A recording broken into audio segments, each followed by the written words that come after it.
好，大家好，我们又见面了哈。我是三平，我出生在大稻埕。那欢迎大家又来到重返定制的泥上时代，我们的这个讲座哈。那如果来参加我们这个讲座呢，可以送到一本很漂亮的绘本哈。那绘本是我们当地的人所画出来的绘本，对不对了？然后呢，画出来以后呢，你可以了解说，1930年代的服装啦，1930年代的歌曲，对不对了哈。那最重要呢，后面还有个地图哦。那这个地图呢，是我们大稻埕哈很重要一个布业的地图，就对了哈，布业的地图。好，那我来用几张幻灯片哈，跟大家介绍一下哈。来，好，那说到这个重访时尚泥上大道哈。那呢，我们应该从工学社开始出发哈。那工学社大家听过有一句话就是说，学琴的小孩不会变坏，对不对了哈？它是我们台湾第一间的音乐教室哦，那就在我们延平北路，1950年来到这里哈。他们从哪里来呢？从旗山过来。旗山最有名是什么呢？香蕉哈。他们以前是用香蕉换乐器哈，这是我们的那个工学社。那最主要呢，这个音乐是工学社，但是它的隔壁有没有看到啊？我们用一个红色的框把它框起来就对了哈。那框起来呢，这个就是我们的高原发布行。这栋建筑在1927年，那目前是属于工学社哈。那高原发在日本时代是我们大稻埕很重要一个布商哦，它的搞不好是最大的销量最大的。那工学社除了一开始买3栋，后来就把最左边那一栋也把它买下来，变成工学社哈。那高原发布行现在已经不做布了哈。他的孙子叫高尔潘建筑师，高尔潘建筑师呢，也是我们很有名的一些建筑的一个建筑师。那他在那个什么龙山市也是董事，就对了哈。好。那我先从工学社出发的时候呢，它的周围这是我们的纽扣街，绿花龟的对啊，我们这个衣服的配件的纽扣街纽扣街。那边大概有100-200家，不过你去的时候一定会怎么样？会迷路，它里面的巷子错综复杂，可是也是另外一种很有趣的一个逛一个小巷子那小巷也是蛮好玩的哈。好，那这是我们的高原发布行高原发布行的介绍就对了哈。那另外的话，它叫延平北路2段63号63号，欢迎大家有机会来这边走一走哈。可是它旁边还有很多历史包括那个我们以前的春风得意楼啦，还包括我们蒋渭水的大安医院，都在它的左右两边。如果要看历史的话，它的左右两边或者是周围都非常多的我们大稻埕的历史。好，那在往前走的时候呢，会经过很多那个绿蛙龟或者是一些缎带啦、那个蕾丝啦一个巷子。最后我们到达我们的大稻埕我们的永乐市场。永乐市场呢，在我们日本时代就开始了，1908年。那日本人盖了2个市场，一个是永乐市场，一个是西门町的红楼西门町红楼。那这个市场呢，一开始是木造的，那现在经过大概6、7代的改变现在变成一个非常漂亮的大楼我们几乎很多周围的布店是布商都集中在这个永乐市场里面，1、2、3、4非常精彩。那中间5、6、7是我们的公益单位，8、9是我们的戏院戏院。那我就开始介绍我们的布业部分这个方面。好，各位有没有看到很多布就对了其实它的走道大概1个人走刚刚好那如果2个人要交错，可能甚至要闪一下。其实本来是很宽的，可是他们产品太多了，那位置比较小，他们都把布弄在上面了。这是我们那个永乐市场的2楼那以前很多人做衣服的时候都会来这边选购，那现在就是比较少了，大家都买现成的2楼，我们永乐市场2楼那2楼买完以后呢，去哪里？去我们的3楼3楼呢是专门做衣服的好，各位们看到啊，有很多那个做衣服的那个柜台有没有啊？很多师傅在上面，各位很多卧虎藏龙卧虎藏龙，为什么呢？很多我们周杰伦啊、蔡依林的秀服，还是杨丽花、汤美的戏服，很多都在里面做的但是他不会总是他做，他前面如果摆个相片，是我们周杰伦还是蔡依林的话，表示那个衣服是很多这是他的一个修论就对了所以各位2楼买完布呢，可以到3楼来3楼来。好，再往上一层楼呢，就是我们的4楼，4楼是 T Fashion T Fashion 流行基地。那这是开业大概3年多而已流行基地上面有17所大学的服装设计系的修论他们就是来这边展示，还有很多知名的设计师也在上面那 T 的话呢，就是他们是 together 一起，或者是 try 试验，那把流行的元素在这边大家集中起来，集思广益，那办活动也让大家来这边体验，所以这边真的是非常精彩而且还可以休息所以有时候4楼一定要来你看4楼还有个旁边很多桌子很舒服那一般人比较不知道，但是你如果上来的话，它有电梯直达上来的话可以来这边逛逛，逛累了也可以喝个咖啡好，另外那永乐市场一个很特别跟我们的绿蛙龟一样它每一层楼大概有100个摊位然后呢有8个出入口，所以你上来的时候呢，像包括我在内，我也常常会迷路。你从这里上来绝对很难从原位上来，包括他们在地而且蛮好玩用，但是没关系，你下到楼下一转一下就到了所以我叫它这个迷路的一个永乐市场好，那我们回到那个陈晚市好，那今天我们这个讲座的主题我们前面已经有4个讲座了现在今天是第5个讲座第5个讲座。那第5个讲座今天的题目是女伶大竞演这是1930年代的江蕙、蔡依林还是我们的阿妹大家都知道这些歌星，但是呢都不知道1930年代这些台湾重要的这些大歌星那里面有介绍，今天有5个主题那你们会介绍一些歌星，可能你们不知道，可是在1930年代在台湾是红透半边天的大家都知道。那中间有一个比较特殊的那讲来到大稻埕要讲台语的要做3件代志表示讲你有来过大稻埕。第一，丁江三楼第二个吃台湾菜，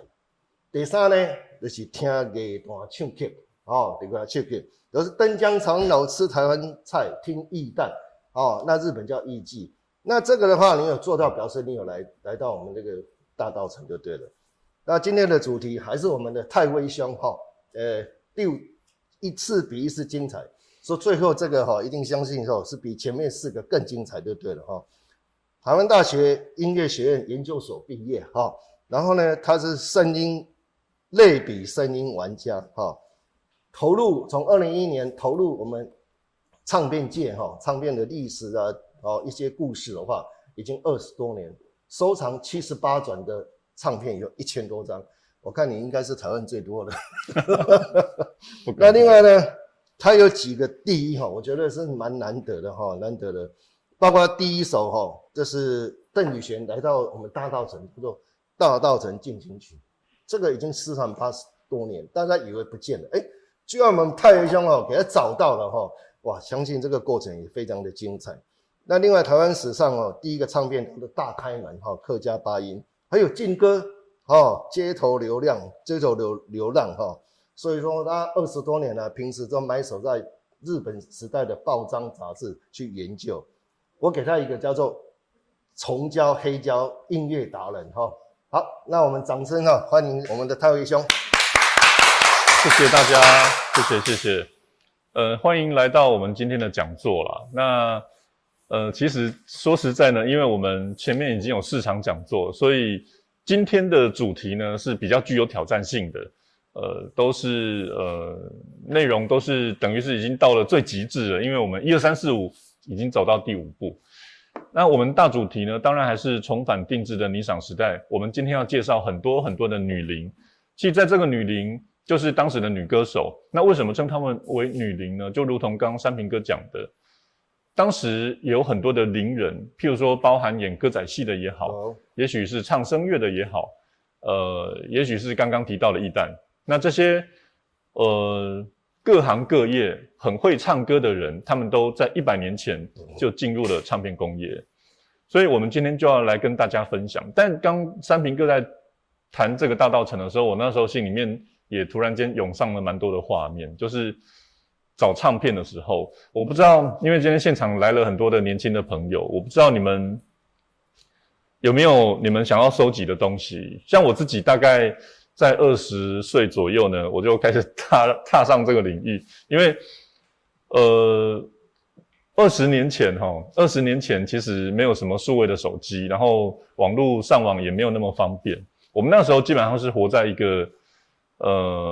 你要亲身去一个地方做某一些事情的年代，比较少去透过电脑，比较少透过手机去完成。所以当时在买唱片，我们像现在天气很冷啊，有时候在天气很冷的时候就要起很早，然后去跳蚤市场。我不知道你们有没有去过真正的跳蚤市场，那个有一些人都是5、6点就到那边去寻宝。那为什么要去跳蚤市场呢？因为跳蚤市场它会有很多人，也许从搬家，然后也许他们过年前他们整理东西，就会把家里面不要的东西清出来。那每一个家庭这些东西把它试出来之后呢，他们就流到了跳蚤市场。可是英文有一句 trash or treasure， 这也许是你的垃圾，但是有可能是我的宝藏。那我们今天要讲的这个老唱片的主题，其实就很多人来讲，可能就觉得哇，什么是老唱片？我不知道，那个太不方便了，我用手机就可以听得到很多的音乐。可是对某一些人来讲呢，历史的录音里面，它可以蕴藏了很多很多的宝藏在里面。那我再大概简短的去介绍一下，台湾进入唱片工业已经超过100年。一集就是台湾的第一张唱片，至今台湾第一张唱片是1914年发行的。那1914年，现在是2021，就等于已经是107年。那大家可以想象吗？就是在一个我们现在都录音很方便的这个年代，大家心里面可能会觉得我手机拿起来就可以录音，麦克风也非常的方便，而且也非常的便宜。可是就107年的人们来讲，录音这件事情是非常不容易的，因为他们觉得我录了你的音，然后我的灵魂就会被你吸走，所以他们是不愿意去进行录音的。那就外国人是如此，台湾人更是如此，因为当时在台湾是没有录音室的，所以要录音的人呢，他们要到日本去录音，而且他们要去录音，并不是说，好，那我就约好了时间去录音就好了，并不是，他们还要坐3天到5天的船，因为那时候飞机还没有那么发达，台湾的民航机台日的航线呢，基本上在30年代才正式的开展。大家可以想象吗？你要去录音，你要克服你心里面的恐惧，我的灵魂可能会被吸走。要吸走之前，你要坐那么多天的船。我刚提3到5天，为什么是3到5天呢？像我们现在飞机如果 delay 顶多是1个小时，3到5天是因为以前的船只的航行，它有可能会受到海浪，然后潮汐什么各方面的影响，所以如果顺利的话，可能是3天。但是如果这个过程是比较久的，也许有风浪，像过去有一个日本的学者到台湾来做很多的音乐的采集，田边上雄，他就5天。那中间呢，他还面临了好几次那个晕船的状况。所以我必须要讲说，在进入今天的主题之前呢，其实先跟大家分享，因为录音这件事情垂手可得，但是就100年前的人们，录音这件事情是非常不容易的。所以今天呢，这个女伶大经营要跟大家介绍台湾曾经出现过的很多的好听的、好看的歌手。好，我们今天在最后那个我们山平哥会帮我们演奏非常经典的台湾名曲，请大家拭目以待。在最后的时候，我们可以听得到乐琴，我自己很喜欢乐琴，大家有听过乐琴吗？那个台湾有一个非常有名的乐琴的师傅老师叫做陈达，哇，他这个山平哥就是当代的陈达。不敢当，不敢当。好，那我们就开始进入今天的主题。我们今天呢大概会分成5个主题，但是我们要从第0个主题开始。为什么？因为我们今天的主题是女伶，但第一件事情我们要讲的并不是女伶，她是柏野正次郎，是台湾当时第一个唱片公司，也是最大的唱片公司，也是最早的唱片公司 Columbia 的老板。那我觉得所有的唱片工业，所有的新的东西进到台湾的时候，它这个万事起头难，它一定要有一个人去做了某一件事情，然后后面才有开花结果的可能。所以第零点我们要介绍的就是柏野正次郎，Columbia 唱片公司的老板。那再来后面有4点分别第一点叫做汪思明与清香的小凤园。我不知道你们有没有听过寡喜，有没有看过野台？那来自于野台的清香，我们刚刚在会前呢，才跟这个周梅姐讨论，20年代、30年代的歌仔戏跟现在的歌仔戏可能不太一样，因为现在的歌仔戏大部分都有剧本，尤其在录音的过程当中，你唱的台词，我唱的台词，你要押的韵，我要押的韵，什么都是排好的，调也都是排好的。但是20、30年代在野台的歌仔戏，他们是活戏，活戏就是代表我只知道我今天我要演梁山伯啊，谁演？对，只知道角色。那你上去了之后呢，就是那个就是你的天下了。你要回怎么样的台词，甚至你要把所有的剧情全部都歪楼，都是有可能的。所以当时呢，可以说是歌仔戏的前辈的前辈，就是汪思明。那汪思明，我们这个第一个部分就要讲汪思明跟清香，因为其实后来进入到录音的时代里面，刘清香本名刘清香的这个清香呢，他的歌仔戏是最有名的。那他当然后面就成了台湾的第一位流行歌天后，这是后来的故事。那第2点我们要跟大家介绍的就是义旦，义旦可能对大家来讲是更陌生的，但是我不知道有没有看过，约莫10年前有一个电影叫做《艺伎回忆录》，对对对，哇，真的是很有默契。《艺伎回忆录》呢，它里面其实它提到的是日本的艺伎，那这里面呢，如果大家去京都，可能就可以看得到穿的和服，然后妆容非常华丽，然后也可以说很典雅的艺伎可能会出现在马路上。那当时他们艺伎有艺伎的文化，然后有他们特定的场域，有他们要表演的、要训练的很多复杂的过程。在台湾的清代其实就出现了义旦这样的一个角色，然后一直到延续到战前，一直到1945年之后，这艺伎才逐渐的没落。但在我们刚提到台湾第一张唱片是1914年，所以在这个100多年的过程当中呢，义旦有非常多的义旦曾经参与过录音工业，所以我们第2点要跟大家的就是介绍义旦。然后第3点，您是好，关屋明子与柯明珠，你们太觉得一头雾水，一大堆人名。可是其实这个第3点基本上讲的就是声乐派的，因为当时在台湾的流行歌在发展的过程当中呢，其实有很多的人，他们心里面会觉得最高级的音乐就是古典音乐，所以他们会想要用女高音的方式去唱台语流行歌。好，这个就是第3点。然后最后呢，我们要讲的是詹天马与天马茶坊，这个也是受山平哥的这个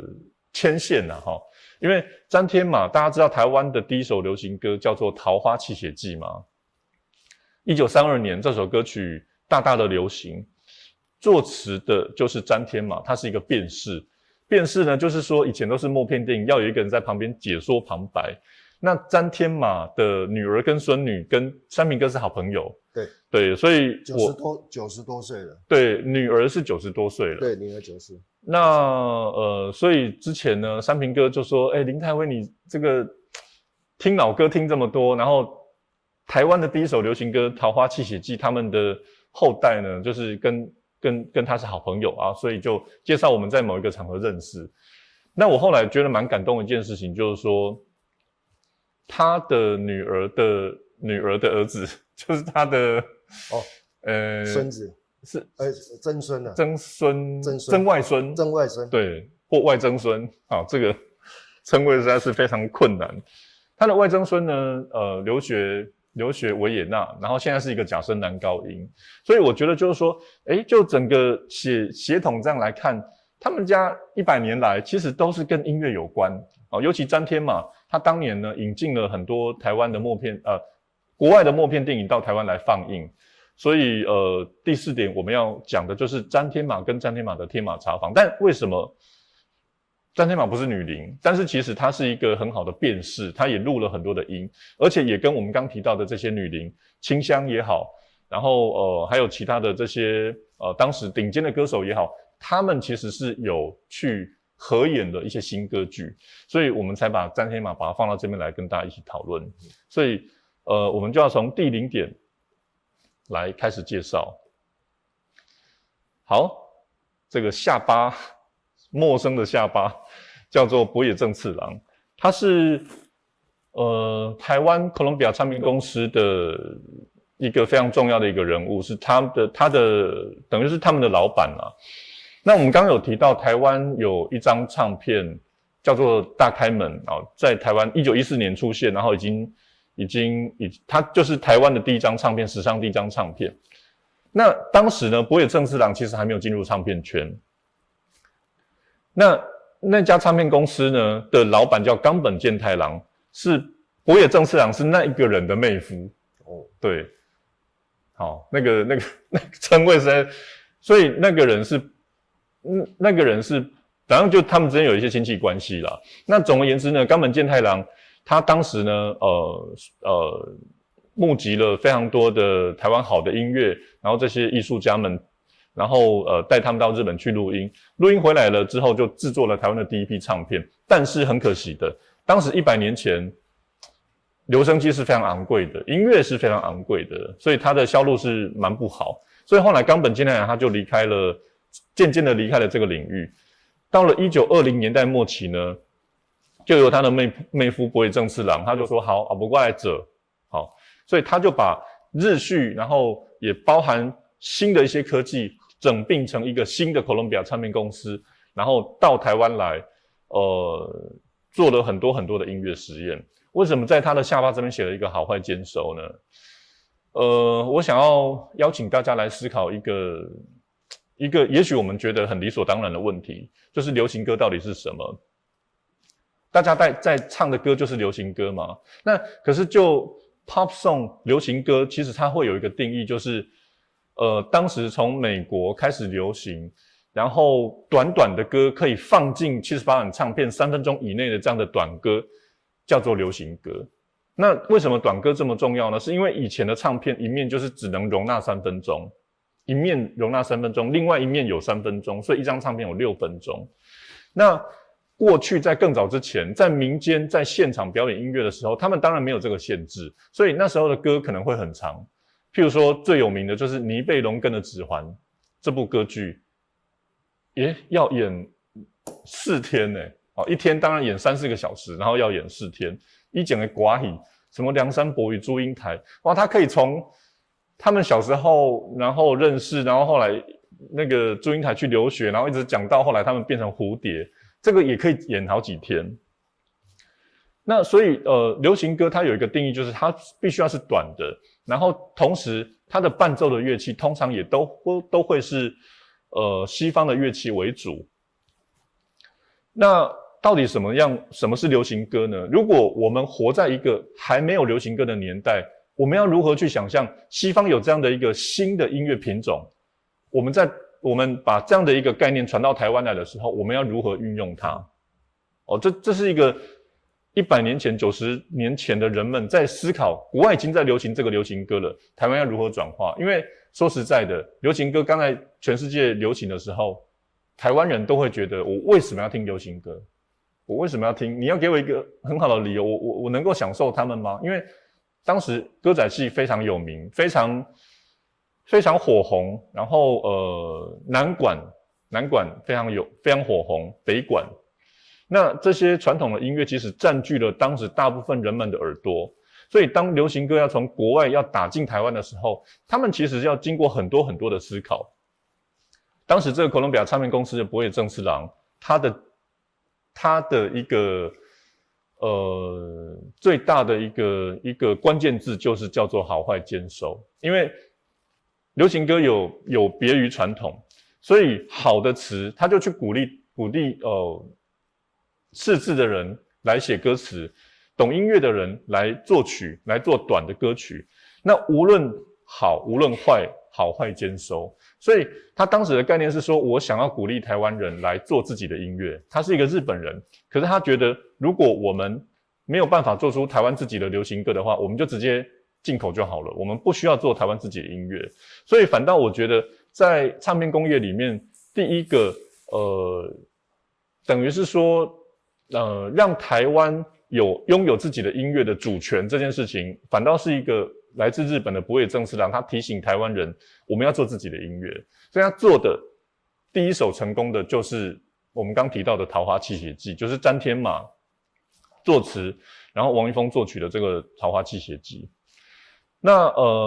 这个博野正次郎呢，其实好给大家看全部的脸啊，这个是他在1930年代的时候哥伦比亚唱片公司的这个广告这边有很多的日文，因为台湾当时是日治时期。亲切叮咛那时候的字有时候会跟现在的写法不太一样。亲切叮咛顾客本位，就是我们要以客为尊大概就是这样的一个概念。然后中间有一个字，大家可能会觉得好陌生什么叫做蓄音器？蓄音器就是我们现代人讲的留声机。那他当时的文法呢，就是把声音储蓄起来的机器叫做留声机所以当时是叫做蓄音器啦。然后呢，台湾在本町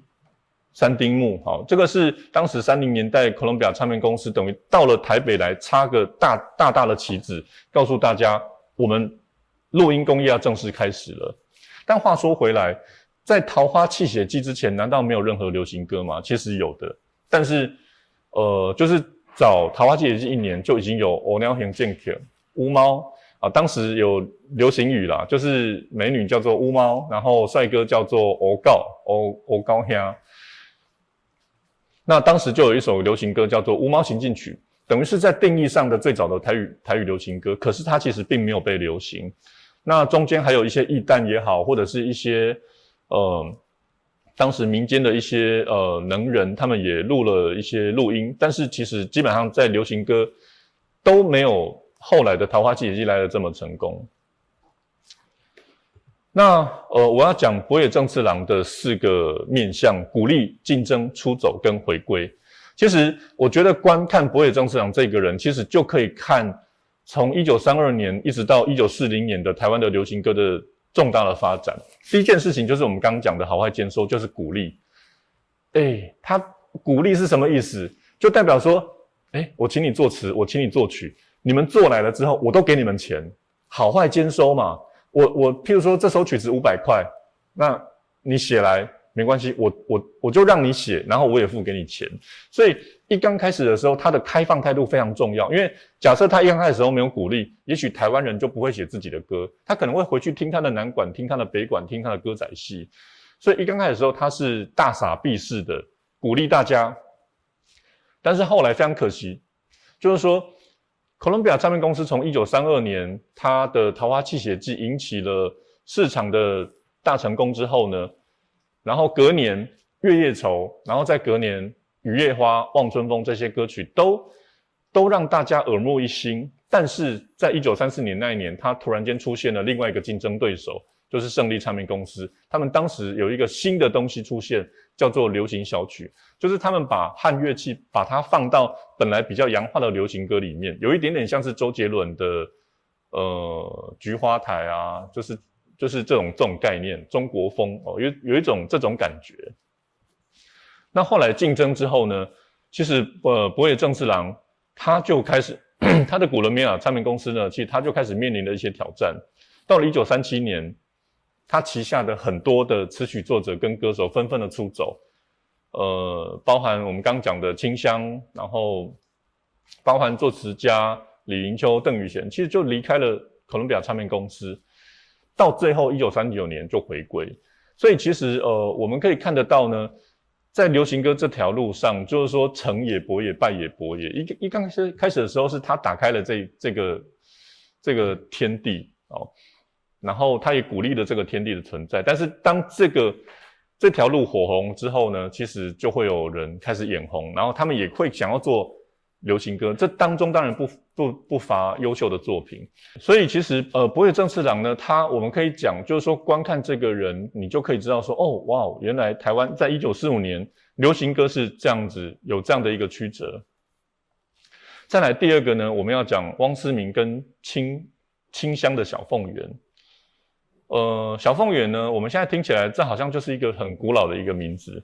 可是在当时算是一个蛮时髦的，大概类似苏打绿这种概念吧。就是他们喜欢同样的音乐，然后就这样的一群人，他们就会一起组团。那组团呢，他们当然不是用什么摇滚乐，然后也不是用，他们当然就是像小凤园的话，它是客家戏团，所以里面有采茶戏，他们也会唱歌仔戏。那汪思明呢，他更是台湾非常早期的可以算是歌仔戏的推手。那他本来在干嘛呢？他本来其实是一个名嘴。名嘴是什么？那时候的名嘴也没有当时没有节目这种名嘴啦。他的名嘴呢，是因为他很会在街道巷弄当中，庙口，对，在庙口，然后吆喝人群，因为他本身在卖药，因为以前那种什么大道场其实也有很多啦，就是我独门配方啊，然后你怎么了，你就可以来吃这个药。然后其实我们现在如果是到山上去一些名胜古迹风景区，也常常都会有人在卖药，就奇奇怪怪的药，那也许很有用。我印象深刻好像是什么烫伤药嘛，有一种在风景区都买得到，有一个曲线瓶。对，下次去风景区大家也许都会被兜售到。那汪思明他当年就是在卖药，因为他的口才太好了。那后来就被唱片公司请到唱片公司去录了一些笑话秋葵的录音。那同时呢，根据哥伦比亚唱片公司的文艺部长叫陈君玉这个文艺部长他的回忆，他认为汪思明呢是第一个，汪思明跟另外一个叫温宏图这两个人呢是把歌仔戏从野外的这种外台把它拉到录音的第一人。那清香是台湾最早，应该是说歌仔戏明星他是比汪思明更后面的。那我们就要来看看当时的这个发展。最早呢，哇，这个录音呢真的是非常的古老。这个是1930年的录音，可以说是台湾清香最早的一个录音，里面是叫做浪子回家，好，改良采茶。为什么当时叫改良采茶？为什么就不直接叫采茶戏呢？因为当时其实有很多的知识分子在抨击歌仔戏，也在抨击采茶戏。因为客家采茶它里面会有很多的桥段，譬如说我要去采茶女要去采茶，那旁边的男生可能会跟他一起采到同一片，就是会有那种桥段所以当时的人们会觉得说这个是不行这个是太 over 了那就不让他们录。所以改良采茶就是代表说他们把那些桥段都有把它去掉，改良过就可以发行了。这是当时哥伦比亚唱片公司发行的小凤园的录音。那汪思明呢，其实我这边就要讲到一个比较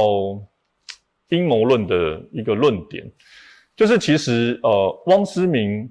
最早的时候他是歌仔戏的天王。那就在某一年1931年，他跟清香小凤园的清香录了一次录音之后，他就消失在哥伦比亚，非常的奇怪。那他消失在哥伦比亚唱片公司之后呢，他就开始自己去开了很多家自己的唱片公司，当然规模没有哥伦比亚唱片公司这么大。不过呢，会觉得说那时候他怎么就开始陷入一个低潮，因为他在别家唱片公司的作品呢，都有很多的争议。譬如说在太平唱片公司1932年发行的叫做《肉弹三勇士》呢，就引起了轩然大波。因为当时日本军呢，他们曾经有一个三等兵，然后这个三等兵呢为国捐躯，然后因为他是为国捐躯，所以国家当然就给了他很多的赏金。那汪思明就在这个，因为那时候的秋葵笑话唱片，他们里面其实都会用一种嘲讽的这种角度，可能会去批评时事，或者是去嘲讽，有点像是讽刺漫画这种感觉。那汪思明就在这个唱片里面就讲说，太好了啊！如果一个人普通我这样子上班一辈子，可能也得不到这些赏钱，所以后来这张唱片就被禁掉了。那当时媒体呢就开始去报道说，到底是谁杀了汪思明？对这个报道呢是日文的，可以看得到这边有肉弹三勇士呢，当时其实是有3个三等兵，然后为国捐躯啦。那在离开哥伦比亚唱片公司呢，其实等于是说他在别的地方是有一点点出师不利的感觉。那但是呢，取而代之的就是清香了，就是我们刚提到的，那时候清香就去录了一系列的歌戏，等于是说，就在那个时间点这么巧合，汪思明离开了之后，他去创造自己的事业之后，清香就立刻取代了原先汪思明的位置。这个就是当时我们讲的歌戏，这个是當時的歌詞，但这张唱片比较特别。这个日文如果大家看不懂的话，它是 Columbia Jazz Band 就是爵士乐团。所以这个也算是一个比较特别一点的尝试。过去在汪思明的时代录的歌仔戏录音都是比较是汉乐器的伴奏，但是当汪思明离开了哥伦比亚唱片公司之后，他们取代了清香用爵士的乐器去伴奏台湾的歌戏，所以他们当时可以说有很多很多的音乐尝试啊。所以在这一点呢，其实我要告诉大家的蛮重要一点就是说，其实歌坛的竞争是时时刻刻都存在的，然后它里面也会有很多人与人之间也好，公司跟公司之间也好，有存在的很大的竞争。那汪思明离开了之后呢，其实隔一段时间他还是有重新再回归的这种意图啦，然后他也录了很多的音，等于是说，其实我们可以看得到最早的汪思明他开了这个头，但是发扬光大的就是清香。这个清香它有另外一个艺名叫做纯纯，我们刚刚有提到速度的提到桃花泣血记，那桃花泣血记就是纯纯唱红，也就是这个清香，所以等于是说这个清香它是歌仔戏的明星，然后它也是流行歌的明星。在接下来呢，这个就是我们刚刚山平哥有特别提到的，叫做义旦。这只很可爱的小鸟呢，看起来就是就有一点像是那个什么油画。其实它是一家唱片公司叫金鸟印的一个 logo， 然后这家金鸟印唱片公司呢是台湾最早把义旦请到日本去录音的一家唱片公司。当时的义旦呢，你们可以想象吗？他们也许有大部分的女性，因为其实在100年前，女性的地位基本上，尤其在职场里面是更不容易的。那有绝大多数的女性，只要你不是小姐，那你可能要务农，可能要帮忙家里面，所以你可能从很小的时候，你是没有办法受教育的，你就是在家里面帮忙。那可是在这样的一个状况之下呢，就是会有一些小女生就被卖到所谓的义旦间。那可以说有好有不好啦，因为我必须要讲了，因为当他们送到义旦间，义旦不是像我们想象中的，他就是一个卖身的一个角色。其实义旦100年前的这些义旦们，他们都是训练有素。一来，第一个他们要识字，他们要知道说，现在文人他们在关心的是什么，时事是什么，其实他们都必须要很有知识，因为他们必须面对这些文人雅士，他们要去跟他们沟通，去跟他们聊天，去取悦他们。第二个呢，他们自己要会作词，要会诗词，所以他们有很多人都是琴棋书画样样精通，而且尤其呢，训练他们的人听说都是非常严格的，每一个都是很角色，然后训练很严格，然后你的身材不能走样，你每天起来都要有专人去帮你做梳妆，所以他们每一天见到人的时候，永远都是光鲜亮丽的，永远都是最漂亮的，永远都是谈吐得宜的。那这样的一个角色呢，他当然，在他的工作领域呢，他会遇到很多很多的名人。那这个秋蝉，我们刚刚有提到《桃花泣血记》之前有一首歌叫做《乌猫行进曲》，其实就是秋蝉唱的。那这首歌曲其实在市场上并不有名，那我们就可以从这些老照片可以看得到，哇，原来他们当时的妆容就是这样，他们可能会穿旗袍、穿汗衫，然后也有可能会有日本艺旦的这些装扮。然后呢，当时有一个报纸，我觉得它是我自己蛮喜欢看的啦，因为它就是会报道一些风花雪月的，叫《风月报》或者叫369小报。那当时在这369小报呢，我们常会看到连横就是连战的连爷爷的爷爷，连爷爷的爷爷，连战，对，好记。对，那常会看到连横去风月报或369小报跟这些艺旦，因为他们那时候不像我们要写信，他们那个时候就是会投到报社，然后报社刊登，所以连横可能就是会写给报社，然后报社刊登出来之后，然后又有一个艺伎去回他的信，可是回在像我们现在赖多方便啊，你要直接跟谁联络就联络，可是他们当时呢，文人雅士之间的交易就是这样子。那这边呢，就是会你看他这个还不写名字，叫某生正之以诗对，爱唱青词子夜歌，琵琶巷里探蹉跎，桃花扇底难朝恨，泪落青山有几多这个是某生，就是不愿意具名的这个无名氏写给秋蝉的。哇，就当时的人呢，感觉好像很闲，可是他们其实就是很有情调，然后就是在交易的过程当中，你都可以感觉到旧时代的那种非常缓慢的感觉。那刚刚三平哥提到的那个江山楼呢，其实里面就有很多的艺旦跑去录音。这个艺旦大家知道它叫什么吗？江山楼音乐楼，这个叫做罗麻。其实以前的人的取名字的逻辑跟我们现在不太一样哦。以前他们女生会叫做罗麻，那它为什么叫做罗麻呢？卢曼就是一种鳗鱼嘛。那据说是因为当年艺伎他其实到了某一个年纪呢，他其实就没有办法再继续当艺伎，他只能当到某一个年龄。那他会有很多的走法，人生的走法，他可能会去当妾，那也有可能他就所谓的从良，从良就是跟着一个他信任的男人，然后就跟着他了。然后当年就是据说呢，有一个想要追求他，可是因为当他还是艺伎的时候呢，你要让他从良你要花很多很多很多的钱。那当时有一个人没有那么有钱啊，然后呢，他叫做青竹棍，他叫做青竹棍，所以这个罗麻本来就不是罗麻，可是因为当时青竹棍是专门拿来捕鳗鱼的，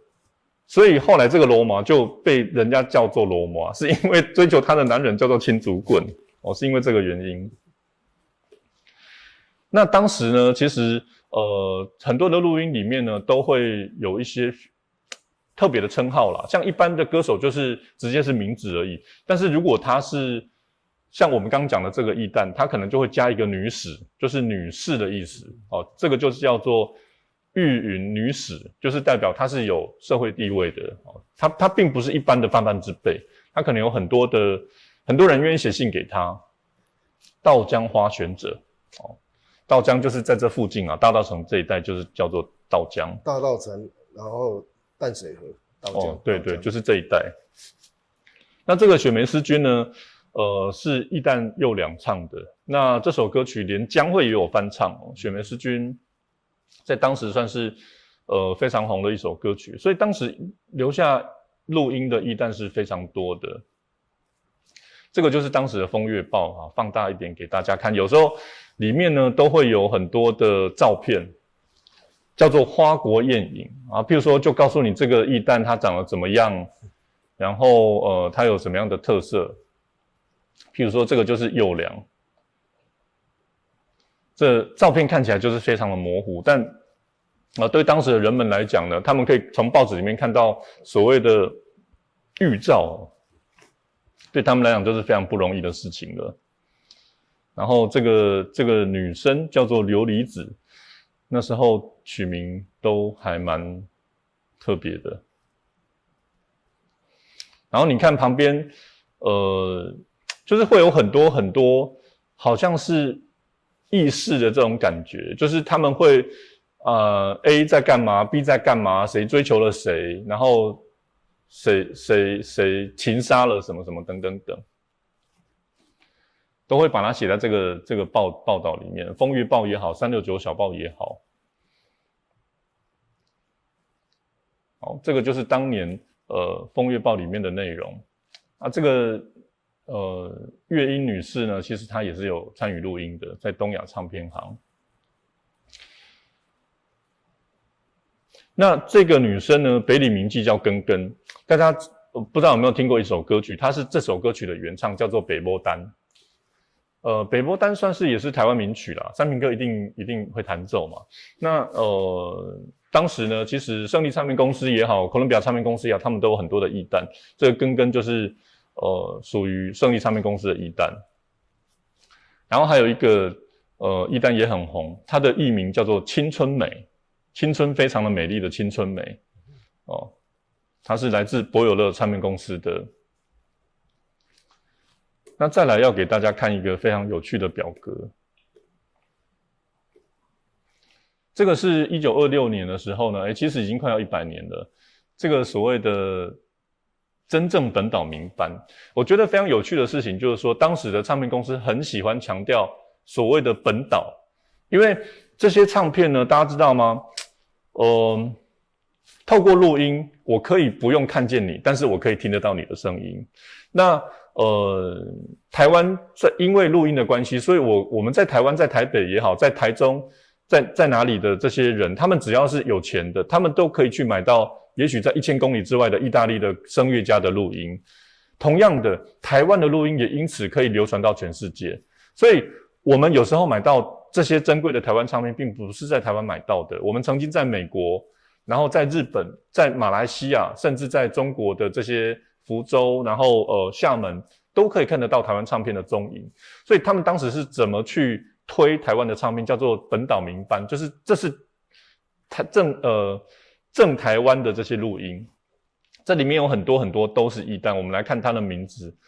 哇，都还蛮特别的。比较特别的是这个有一个云霞，然后有一个这个叫蒙奇蒙奇是当时是一个非常人取的名字的。那可是因为这家唱片公司1.5级的蒙奇已经有一个往事，所以有一个那个脸比较黑的就叫做欧巴蒙奇，就是他要区别。然后当时他们的取名你看这样阿赫阿瑞然后阿朱，然后我们刚提到的那个罗马都会有。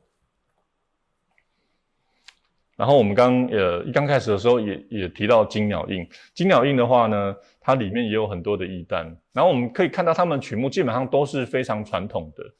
他们也会唱歌仔戏，然后他们也许会录音改良采茶，也许会录南管，因为他们当时的录音呢是非常不容易的。好，所以当时在台湾的民间社会也有很多很多的艺旦进行了录音。好，再接下来呢，我们要讲林世豪、关务明子跟柯明珠。大家有看斯卡罗吗？那在这里面呢，其实有一个叫做惨的忘记名字了，就是关务明子的阿公是里面的一个角色啦。对，李先德，没错，李先德，对，太好了。那我们为什么要把这3个女高音放在一起呢？林世豪、关务明子跟柯明珠。关务明子她是我们刚提到的那李先德的孙女。那她当时呢跟林世豪有非常特殊的教学的过程。为什么这样讲呢？是因为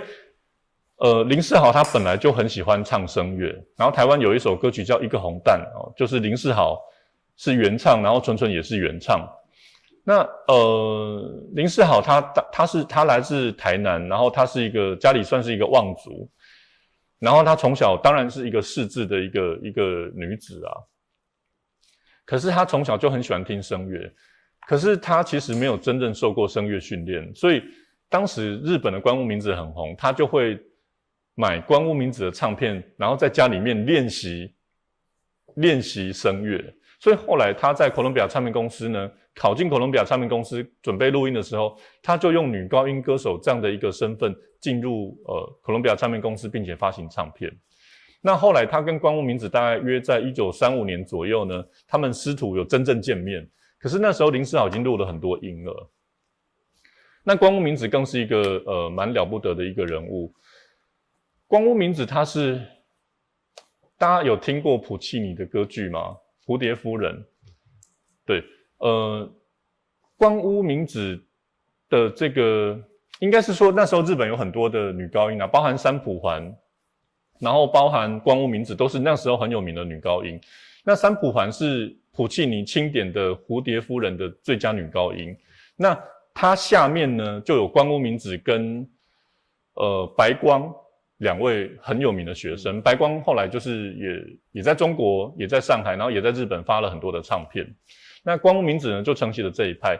然后其实李香兰也跟他们这个学派有点关联，所以当时透过关屋明子的录音来学唱片的就是林世豪。那另外一个女高音叫柯明珠，这个柯明珠她就是我们刚提到的胜利唱片公司里面很重要的一个女高音，但她是真的到日本音乐学院里面去学录音。那我们刚提到了就是人跟人之间，公司跟公司之间都有很多的竞争。那1934年的时候呢，台湾新民报的记者跑去访问林世豪，然后就做成了这个叫做人气歌手访问集，就访问林世豪啊，你当一个歌手有什么样的心得？但最后的时候呢，他其实是批评了纯纯，他意思就是说纯纯，对啦，纯纯就是唱片卖的比较好，那他就是只会唱这种脍炙人口的歌曲，但是他的歌并没有那么高级，意思就是这样啦。然后呢，他有讲说他每一次在麦克风前面都是非常紧张的状态，因为我觉得这个是人之常情啊。但是就纯纯来讲的话，纯纯我们现在其实并没有人气歌手访问季的纯纯的这个版本，因为这张简报呢，是林世豪自己留下来的。那他是来自那个台南的台湾文学馆。所以我们可以透过这些报章杂志会知道说当时这些歌手们的这些竞争，然后他们心里面的想法。这是关屋明子的唱片。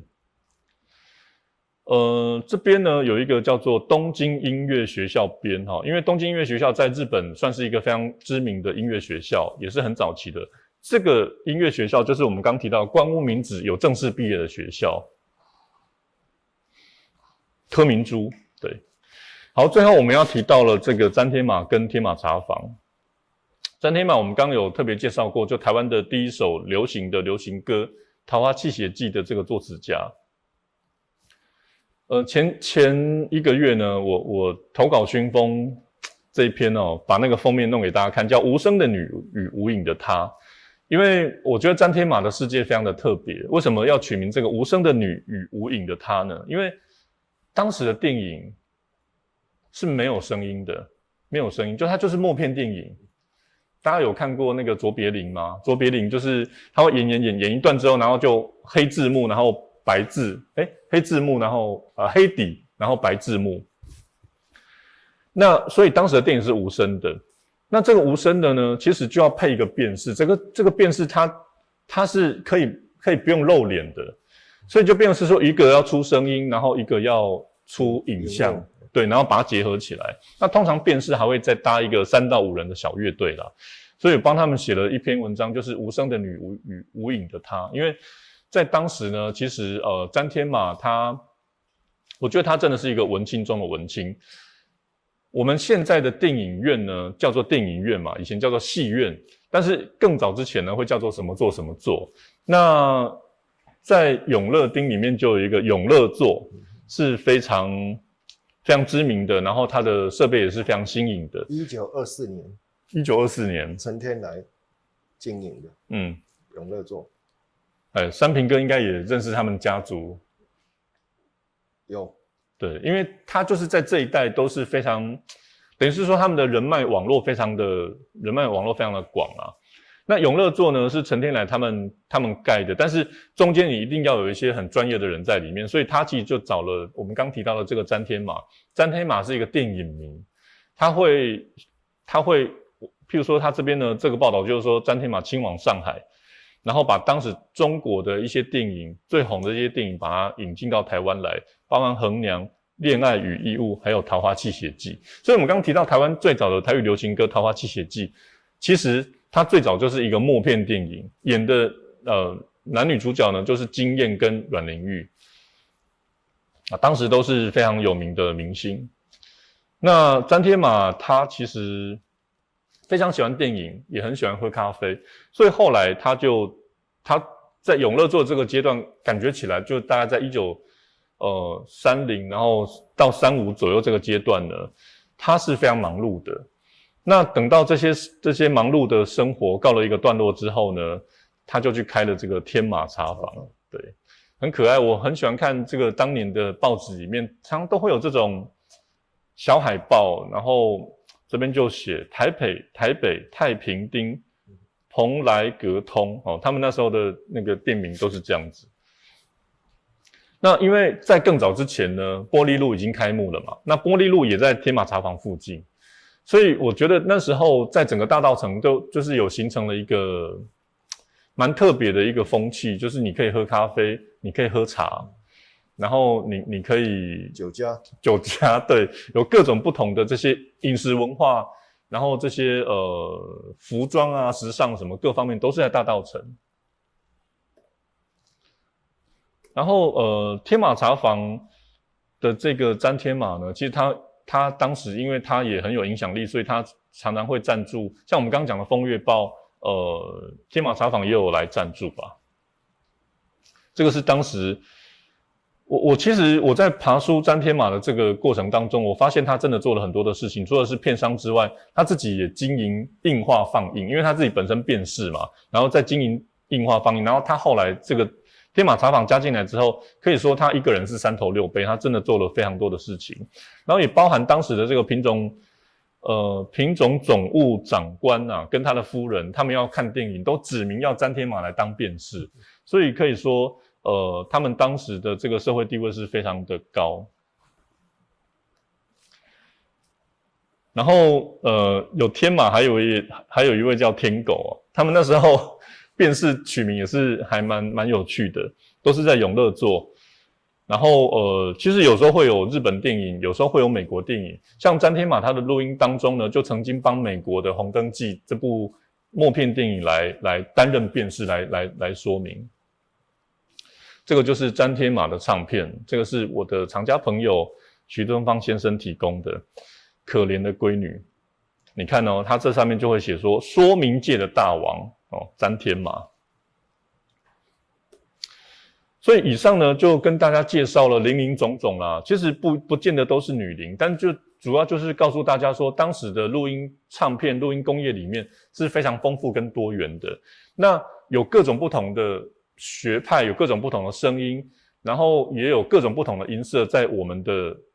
这些录音工业的领域里面，所以今天就跟大家分享到这里，谢谢。